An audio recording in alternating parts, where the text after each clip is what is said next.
தினம் ஒரு மனமாற்றம் என்பதின் அடிப்படையிலே இன்று நாம் திருமறையின் வெளிச்சத்திலே கற்றுக்கொள்ள இருக்கின்ற தலைப்பு பிறரை பார்த்து நகைப்பது அல்லது பரியாசம் செய்வது. பிறரை நகைப்பது என்பது ஒரு நகைச்சுவை அல்ல, அது இருதயத்தின் வறுமையின் வெளிப்பாடு. பிறரை பார்த்து நகைக்கின்ற அன்பு நண்பர்களே, நாம் நம்முடைய வாழ்க்கையிலே பிறரை பார்த்து பரியாசம் செய்திருக்கிறோமா? இதனால் பிரச்சனைகள் நம்முடைய வாழ்க்கையிலே ஏற்பட்டுள்ளதா? நம்முடைய நகைப்பினால் எத்தனை பேர் மனமுடைந்து வேதனை அடைந்திருக்கிறார்கள்? நாம் பிறரை நகைக்கும் போது நமக்கும் அவர்களுக்கும் இடையே இருக்கின்ற நட்பு முறிந்து போகும் என்பதை சிந்தித்து இருக்கிறோமா? வேதத்திலே இஸ்மவேல் ஈசாக்கை பார்த்து நகைத்ததினால் தகப்பனோடு இருக்க வேண்டிய இஸ்மவேல் தன் தாயாருடன் பாலைவனத்தில் அலைந்து திரிந்தான். அது மட்டுமா, சாகும் நிலைக்கு தள்ளப்பட்டாருங்க இஸ்மவேல்.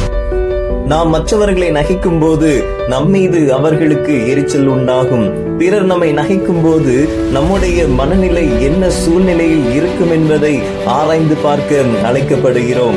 சில நேரங்களிலே இது நமக்கு தேவையில்லாத பிரச்சனைகள், பிரிவினைகளை கொண்டு வரும் என்பதை உணர வேண்டும். லூக்கா 12:8 முதல் 10 வரையுள்ள வசனங்களை நாம் தியானித்து பார்த்தோம் என்று சொன்னால், மனுஷகுமாரனை நிந்திக்கிறவனுக்கு மன்னிக்கப்படும் என்று சொல்லப்பட்டுள்ளதே. நாம் மற்றவர்களை நிந்திப்பது துக்கப்படுத்துகிற ஒரு காரியம்.